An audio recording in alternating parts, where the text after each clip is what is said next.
So can you take me through this prep? And for those who are wondering, what is your typical day looking like right now when you're in your prep? So right now, I'm currently 17 weeks out from the Olympia. I wake up. I'm not on fasted cardio right now, so I wake up, have breakfast, and then I meet with my team, Underground Athletes, coached by Mandis Buckle. What time you wake up usually? We meet like 7. I'm usually up by 7, no later than 7. So I'll do my stretching, my foam rolling, take my dog out, chill here with my girl for breakfast for about an hour, get my mind right for training, leave the house around 10 o'clock for training, get to the gym at 10:30, stretch and foam roll again for 10 to 15 minutes. And then me and my team, Stanimal's out here in Chicago now, so he's been training with us. Yeah, so me, Stan, Pushpinder, Mandis, we're all just killing it every single day, bro. My body has changed so much in the past 2 weeks from the consistency of training with guys like Stanimal and Mandis and Pushpinder. So it's so cool to see. Like, I'm just excited to see what I can bring this year. That's amazing. So you have 2 workouts a day? No, not now. The main thing right now is food and rest. So I have 2 rest days, and we're just feeding. I have 3 to 4 cheat meals a week. Like, that's not normal. People usually do 1 to 2 cheat meals. So you eat a lot of carbs? Like, what is your typical meals looking like in a day? So throughout the day, morning is typical eggs and oats, and then meals basically 2 through 4 or 5. I alternate between salmon and shrimp, and I do white rice for all my meals. So eggs, oats, salmon and rice, shrimp and rice. I might go back to salmon and rice. And then my last meal, I usually cook. So I usually do like a steak or grill some chicken, stuff like that. And then the last meal, I do eggs and oats again. So you eat what, 7 times a day? It's like 6. 6 times? How many calories Yeah. roughly you think? I don't count calories. I do macronutrients. But if I were to guess right now, I'd say I was eating around 3,500 calories per day. And I can grow off that.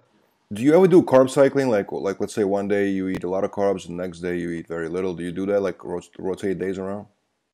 Yeah, so my higher carb days are usually on my back days and my leg days because those are bigger muscle groups, and those are also muscle groups that I need to improve.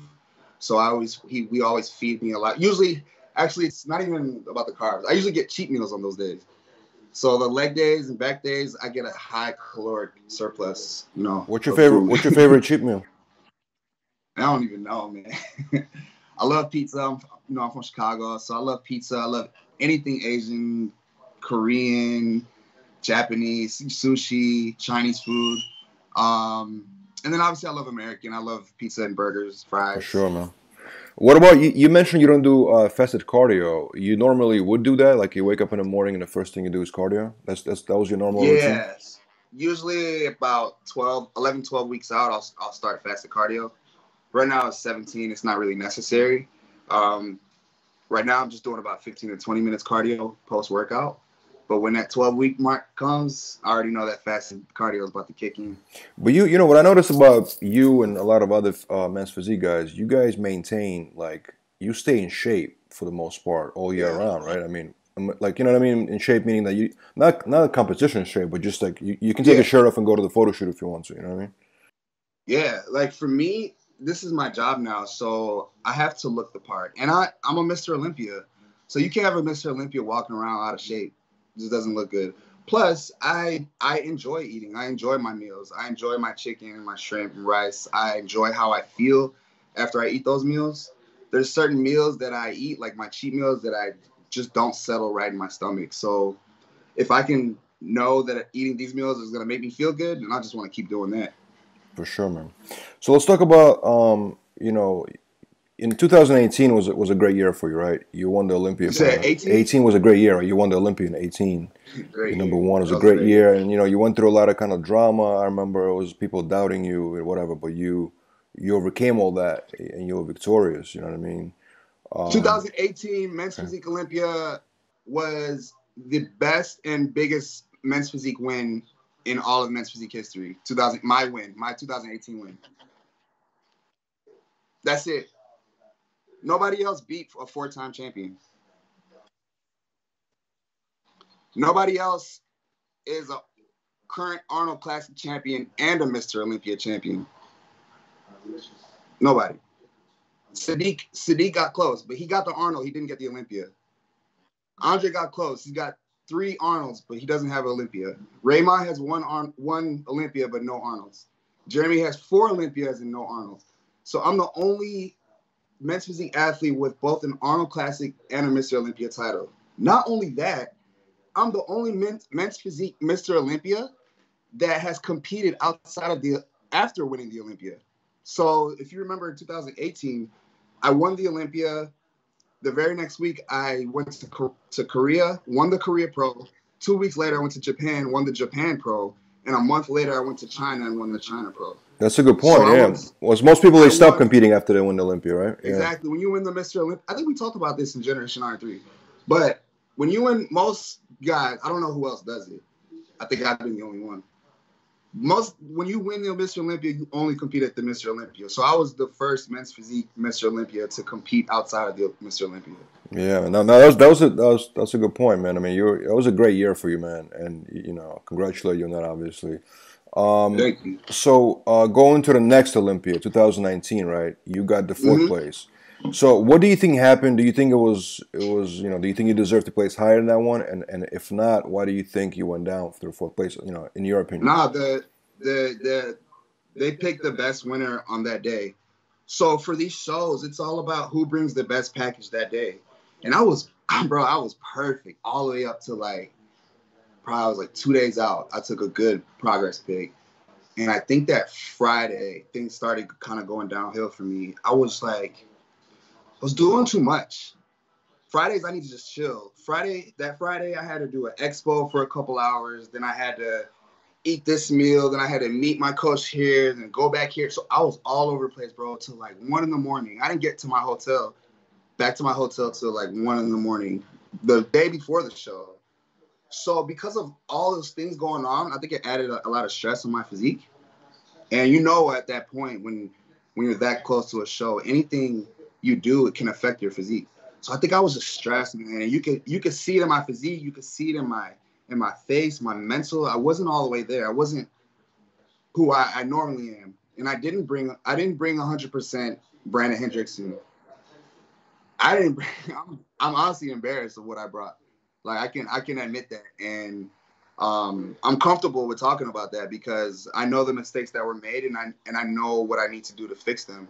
So yeah, it was a mess. I didn't look good. It wasn't my best. So when you were on stage, you felt like you were not doing well. When you actually were on stage, you felt it. You could see my face on. I just felt it. You could see my face in the prejudging. I wasn't confident because I knew my physique wasn't there. And when I feel like my physique isn't 100%, I can't fight my emotions. Yeah, you're just gonna see it. So I didn't bring 100%. I'm not putting the blame on one person. It was a collective of why I didn't bring 100%. And it's never going to happen again, bro. So wait, in 2018, did you feel like you were going to win that show when you entered the stage? Did you feel like Hell yeah. I felt so good. I felt like that second title was mine. I knew until 2 days out that second title was mine. And then all that shit happened on Friday and things just going downhill. But congratulations to Ray. Shout out Raymond Edmonds, Dark Sport. He was the best that day, and they had to give it to the best man that day. Shout out to Chiron and Andre. They got 2 and 3. They were better than me that day, but that doesn't mean that I'm not better than them some days.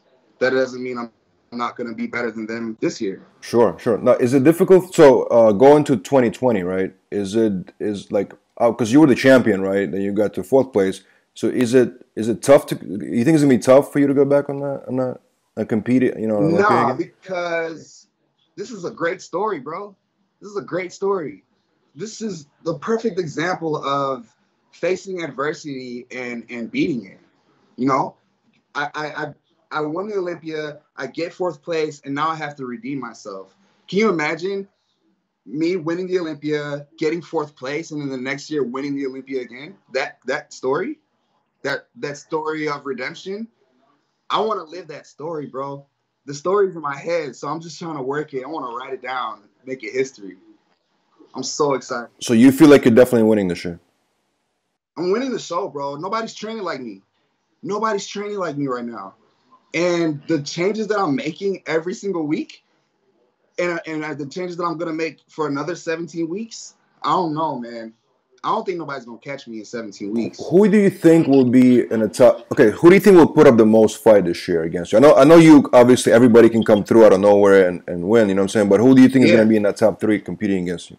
I'm gonna say obviously Raymond because he's a current champ. Oops, sorry. Okay. Raymond's a current champ. Andre, too. Now he's a 3-time Arnold champ. I think he's got like 15 wins too. It's 15 or 16 wins or something like that. That's pretty dope. I would say Chiron. Chiron has a great physique. He was coming up like I was coming up, and he finally made it. He cracked the top 5, and I think he placed 3rd. So that's good for him. So I think it'll be between me, Raymond, Chiron, and maybe Ryan Terry. Mm-hmm. So your strategy is bringing the size. You're saying you're training very hard right now. Is the idea to bring in more size to the stage? No, the size is there. Right now it's about the detail of the muscle, the quality of the muscle, the symmetry, the width. Right now my focus is bringing up my back, bringing up my lats and my delts so that I can show a much stronger V-taper on stage. Not only that, but the conditioning of my muscle is going to be crazy. My poses are going to be crazy. My swag is going to be crazy. This is going to be 2018 2.0. I promise you. You're actually a very humble guy, man, but you definitely sound very confident right now when it comes to this year's. I love the way that I feel. I love the way that I'm looking so far. I love the training that I'm doing every day with my team. I didn't go today because I'm not feeling too good. I was feeling a little down, so I decided to rest a little bit more. So I'm going to go train after this interview, actually. But the consistency with the diet, and we're doing a different approach. I'm eating more and I'm resting more. I never used to rest like this. I'm taking two rest days. My coach used to beg me to take a rest day. I never took rest days. I hated it. But now he's like, no, we're going to take 2 rest days and we're going to eat more. And that's worked for me. My body's growing. I'm staying lean. I'm improving the areas I need to improve. And I'm gaining more and more confidence every single week. I love it, bro.